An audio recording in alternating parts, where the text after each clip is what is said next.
हिंदू महाकाव्य महाभारत में द्रौपदी एक मुख्य पात्र के रूप में जानी जाती है। द्रौपदी को महाभारत में पांचाली के नाम से जाना जाता है क्योंकि द्रौपदी 5 पांडव की पत्नी थी और पांचाल देश के राजा द्रुपद की पुत्री थी। महाभारत के अनुसार द्रौपदी अग्नि से जन्मी थी। द्रौपदी महाभारत का ऐसा किरदार है जिसकी दृढ़ता के आगे बड़े बड़े योद्धा नतमस्तक हो गए थे। स्मरणीय है 5 कन्याओं में द्रौपदी का भी नाम है जिन्हें चीर कुमारी कहा जाता है। द्रौपदी को पांचाली के अलावा कृष्णेयी, अग्निसुता, कृष्णेयी जैसे कई नामों से जाना जाता है। लेकिन क्या आप जानते हैं द्रौपदी के जन्म के समय ही उनके पिता द्रुपद ने उनके लिए जीवन भर का कष्ट मांगा था। तो चलिए आज हम आपको बताते हैं महाभारत की ये किस्सा क्या है। गुरु दक्षिणा में मांगा पांचाल नरेश द्रुपद ने। महाभारत की कथा के अनुसार कहा जाता है कि जब पांडव और कौरव की शिक्षा पूरी हुई तो उन्होंने गुरु द्रोणाचार्य को गुरु दक्षिणा लेने की बात कही थी। लेकिन द्रोणाचार्य को पांचाल नरेश द्रुपद के द्वारा किया गया अपमान याद आता है और उन्होंने राजकुमार से कहा कि अगर वे गुरु दक्षिणा देना ही चाहते हैं तो पांचाल नरेश द्रुपद चाहिए बंदी बनाकर लाओ, जो द्रौपदी के पिता।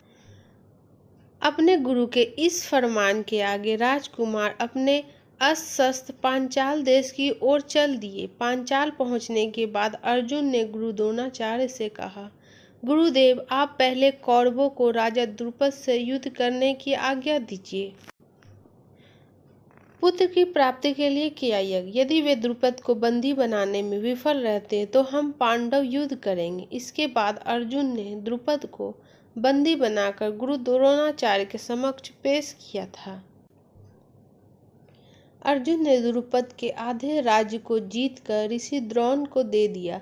तभी से गुरु द्रोण और द्रुपद के बीच दुश्मनी शुरू हो गई थी। द्रुपद बदले की आग में जल रहे थे और अपने इस अपमान का बदला लेने के लिए द्रुपद पुत्र प्राप्ति इच्छा के लिए एक यज्ञ का आयोजन करता है। इस यज्ञ से उन्हें पुत्र धृष्टद्युम्न की प्राप्ति हुई। लेकिन इसी यज्ञ से द्रुपद को एक पुत्री की भी प्राप्ति होनी थी। लेकिन द्रुपद अपने लिए पुत्र ही नहीं चाहता था, इसलिए उसने यज्ञ में आहुति देने से मना कर दिया। लेकिन देवताओं की हट के कारण वह यज्ञ अधूरा छोड़कर नहीं जा पाया। जिसके लिए मांगा कष्ट वही बनी प्रिय संतान।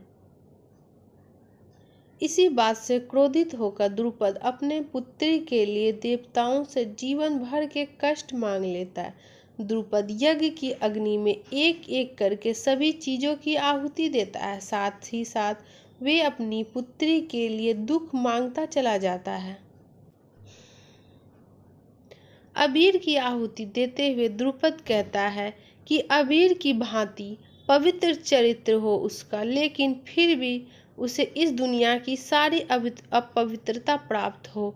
हर आहुति में अपनी पुत्री के लिए अनेकों अनेक कष्ट मांगता चला जाता है।